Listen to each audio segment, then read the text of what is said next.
Hey everybody, what's up? It's your girl Bondi Blue, and I want to let everybody know that the October challenge is starting on Sunday, October 11th. We are doing trap and tone. We are trapping, we are toning. Okay, we're getting these bodies together with LASHAE. Y'all know I was already in the August Hip Hop Tabata Season 2 challenge. I went down a whole size. She is absolutely the truth, okay? But I would say that my workout journey would not have been as fulfilled if it had not been for TLC products, y'all.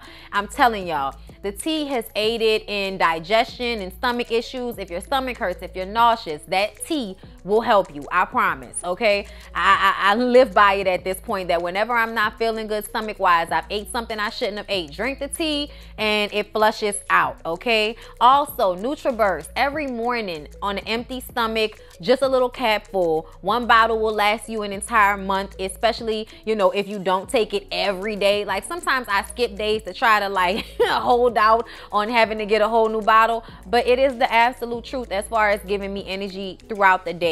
And I really tested that when I was working out 3 times a day with the Hip Hop Tabata challenge. Okay, so I'm telling y'all what I know. Down below in the description box, you can go to ifyoucanmove.com, teamlashae.com, sign up for the October challenge and tell them that I sent you. You can use the email down below, which is bondi.brittany@gmail.com. And you guys can also purchase tea and NutriBurst and all other TLC products for me, link down below as well. Hey everybody, what's up? It's your girl Bondi Blue, and I am back for another Ratched review, y'all. This is episode 3. I hope everybody is doing good. One of my absolute faves is in this episode, Sharon Stone. Tim, Ryan, anybody else, Lindsay, anybody from the show, okay? If Sharon Stone listens to your social media enough for her to get this, if you send it to her, please send it to her, because I met Sharon Stone when I was a kid, you guys. I went to Bringing On the Noise, Bringing On the Funk with Savion Glover. It was his tap dancing show, and it was in like the late 90s, not too long after, I believe, Casino came out. And you know, my parents used to let me watch whatever I wanted to watch, so I saw Casino, and she used to have this bad leather jacket that she was wearing in the movie. And I remember that she was sitting there, you know, at the show in New York to see Savion Glover, and she signed my book. And of course my book got ruined in Katrina, which was, you know, like this really large playbook from Bring On the Noise, Bring On the Funk. It was really an amazing thing. And she actually, like, because I went up to her, she made her security get up and let me sit down, and she like sat there and talked to me. I will never forget that. Sharon Stone will always be one of my faves because she is just a really nice person, like who actually asked their security to get up so like a 9-year-old little kid can sit there and talk to her. Like, y'all. Anyway, so let's go ahead and get into the episode. But please, if she, you know, could remember that, because I'm sure she's met so many people so many different times, but that specific show is why I think she might remember it. Okay, so y'all send it to her and tell Sharon Stone that she's still my fave, and you know, hey, I'm grown up now. Episode 3 begins with Mildred's neighbor at the motel, Charlie. You know, the one that she had that very uncomfortable, not really sexual encounter with? Okay, well, he visits a beautifully eccentric home. Miss Osgood, played by my forever fave Sharon Stone, okay, let me point that out once again, greets him with a monkey on her shoulder from above on a grand balcony. She comes down and her monkey jumps off her shoulder and goes to the maid. In a lovely light brown suit, Charlie gives Mrs. Osgood the information on Dr. Hanover. He changed his name and forged his records with the American Hospital Association, and he now runs Lucia State Hospital.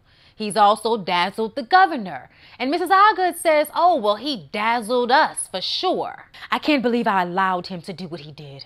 I'll never forgive myself. She explains that Dr. Hanover is insane and he just doesn't know he's insane. I don't know if that's true or not, but it's teetering on the line of truth.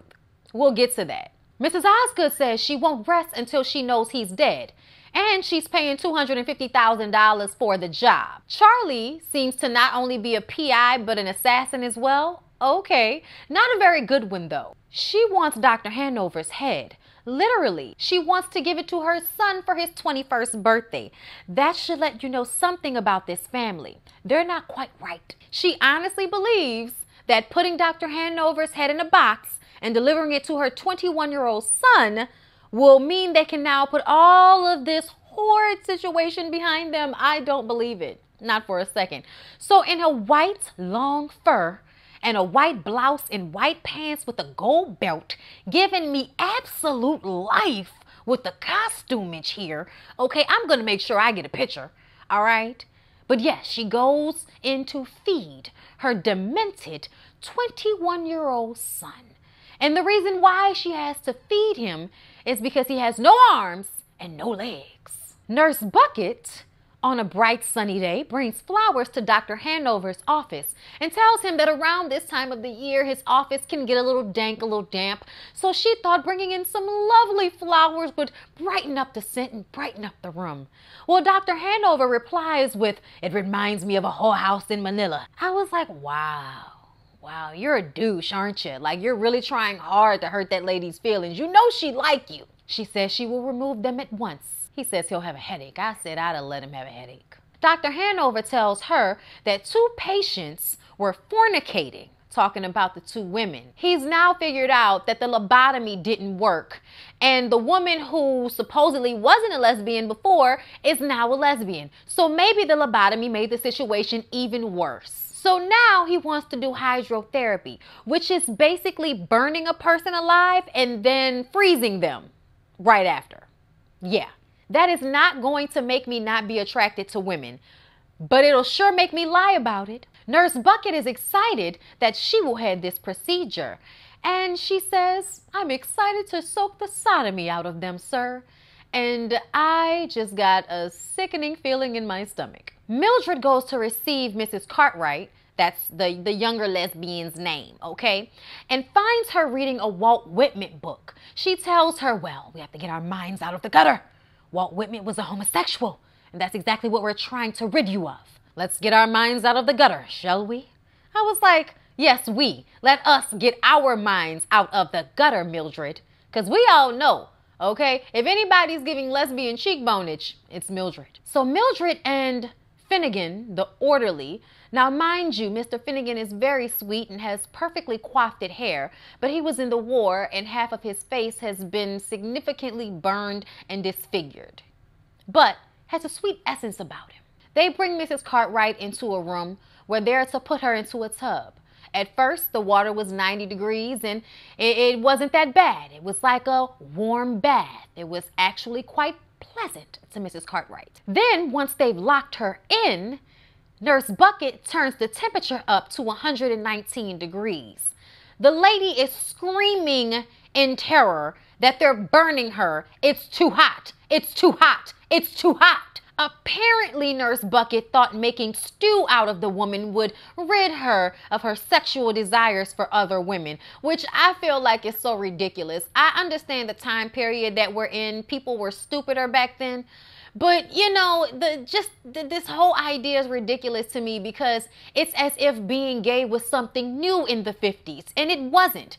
So the idea that you can torture someone out of being sexually attracted to women, I mean, or sexually attracted to anybody, period. But, you know, my proclivity is for women as well. So that's why I feel like, it's easier to get me to not be attracted to a man than to get me to not be attracted to a woman, because I just think women are pretty and soft and, you know, tend to do more with themselves. I mean, don't get me wrong. I like men for what I like men for. But when I tell you I understand Mildred, I understand Mildred. Back to Mrs. Cartwright, I'm sorry. When the water seems to get too hot for Mrs. Cartwright, Mildred tries to get her out, but Nurse Bucket stops her. Eventually, Nurse Bucket realizes that the temperature is too high and it was supposed to be 117 and not 119. By this time, the woman is damn near passed out from the pain. Orderly Finnegan asks how long she has to be in there. After Nurse Bucket tells him he's too ugly to work anywhere else, she says that, oh, it'll only take 20 minutes. They're both flabbergasted at the amount of time they're supposed to let this lady boil in this water, okay? After the 20 minutes is over, instead of just taking her out and letting the lady go off to sleep and giving her some pain meds for the burns y'all put on her skin, they have to put her into an ice bath for 5 minutes, which shocked the hell out of her and is also very painful. Mildred had to talk her through it. After, Finnegan says he won't be doing anything like that ever again. And I don't understand people who think this was the way.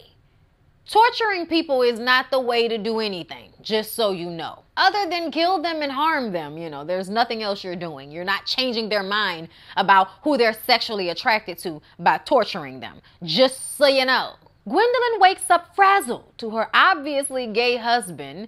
Okay, she had a meeting with the governor. She is proposing using Dr. Hanover and his mental health initiative, fixing people's mental woes. Like this is supposed to be something that he can hang his election on. We've talked about this in previous reviews. Her husband was allowing her to sleep. He's also black. Did I forget to mention that he's black? Oh, he's black.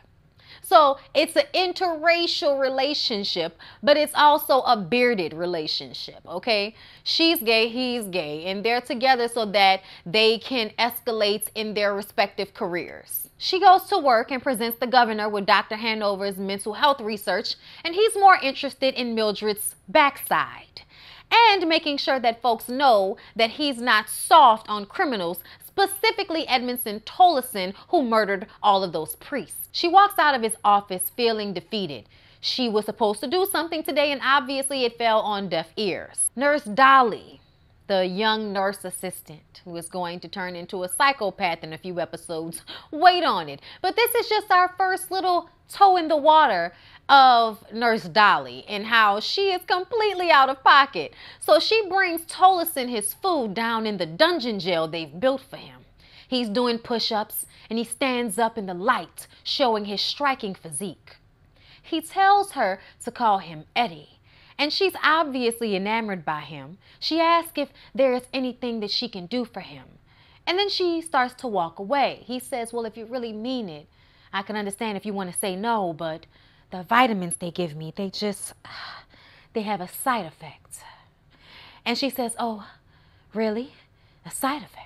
And it's basically like like old school porn or something. Like it's crazy. She ends up jacking him off right there in front of the security guard who's like, hey, and she ignores him. And then after she's finished jacking him off, she steps away and holds her head up high as if she has pride in the fact that she just jacked this man off through a prison cell.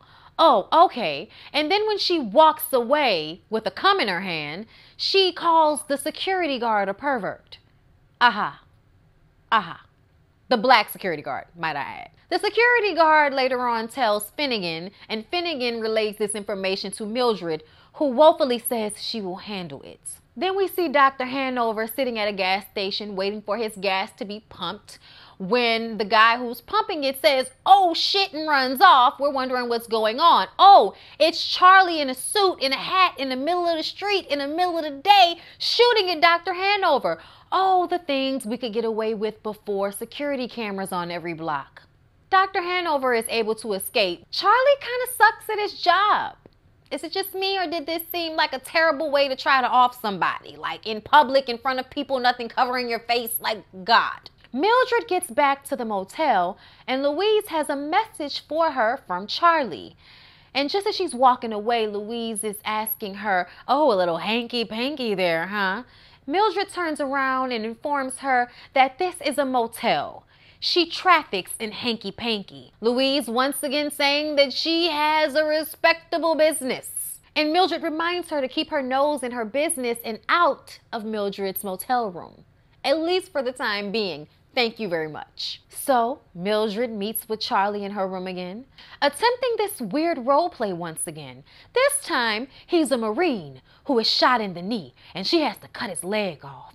And then, as she's telling him this story, she mounts him and gets on top. He's really not that into it, but you know, nobody's gonna stop him from getting a nut. She continues to coldly talk to him through the rest of the story. Then we see the flashback of her in the war cutting off someone's leg with a butcher knife. She seems to be into it. She sees herself kissing the man whose leg she cut off, and then that man turns into Gwendolyn, and things get a little dark and a little scary. Then she tells Charlie to take her like a stallion from behind. of which he really needed more specification on because the way she said it left him in the dark a bit. As he's banging her out from behind, she says his hands aren't soft and supple like Gwendolyn's, they're coarse and rough. Then he comes and he tells her that she's the worst lay of his whole life and this is fucking weird. So yeah, y'all won't be doing this again on Wednesday, Mildred. What were you thinking happened here? Rather embarrassing, I might say. So Gwendolyn is having dinner with her husband, and he tells her that he's made plans with his boss to go out to Napa Valley with the boss's wife. So it's like a little double date type of situation. And Gwendolyn is like, I can't do this anymore. I can't. I feel like I'm dying. And he's like, look, okay, I have allowed you a long rope. You go on your trips to San Francisco, when you go to your dive bars and you do your thing and I don't say anything. But I'm a partner and you work for the governor. Don't be ridiculous. She says that she can't do this anymore. And just like he allowed her to go to her dive bars in San Francisco, she allowed him to get pounded out by Bob the Butcher without saying anything, okay? He says he's grateful for that. All the more reason why she should think about this. She owes him that much. I'm like, girl, what? I mean, I understand it's the 50s. I get it, you know, but ultimately, you know, we got to be happy out here. And everybody had an old auntie with a roommate. Dr. Hanover lies to Nurse Bucket about the damage to his car, saying that it was kids with slingshots, when we really know it was Charlie shooting at his ass outside the gas station. She gives him an update on the lesbians, and she says that Mrs. Cartwright says that she has completely stopped having all of her lesbian fantasies, specifically the one about the housewife next door who helped her ruin her marriage. Of course, Mrs. Cartwright is lying and just doesn't want to get dumped in a hot, steaming bath of water again. Nurse Bucket also mentions how they can't seem to find Mr. Salvatore. Okay, y'all remember what happened with Mr. Salvatore. Mildred told him that nobody was coming back for him, and then she led him into Dr. Hanover's office where he killed himself, and then she got rid of the body in the incinerator, just in case you didn't know. Dr. Hanover knows about this. Dr. Hanover is also liable. So Mildred is listening to their conversation and says, Dr. Hanover, you forgot about our dinner date later on. Of course, Nurse Bucket feels disrespected and jealous because she has a crush on him. And the fact that he would have dinner with Mildred, who just came out of nowhere, I'm sure really pissed her off. But she excuses herself after saying she won't deal with this type of disrespect. Whatever, okay? Mildred lets him know that Nurse Bucket is in love with him, and he knows that. Of course he does. He's a jerk. He's an asshole. He's a drug addict, and not a good one. Mildred says that when Nurse Bucket realizes that he does not return her affections, she will ruin this whole situation. Then she asks him if he would like to go and have dinner with her for real. Seems as if he has something on his mind. They go to the Seaside Cafe and she asks him why he's being followed. I guess she must have figured, you know, because his car was shot up, he was being followed. I'm not really sure how she put two and two together to figure out that it was Charlie who was chasing him. I'm not sure, but whatever, okay? She tells him that they've committed a crime together, so out of everybody he knows, she's the one he can trust with whatever the secret is, okay? So he opens up and he's honest with her about what happened with Mrs. Osgood and Mrs. Osgood's son, Henry. Henry had an issue with stabbing people. He would keep poking them with needles and stuff until one day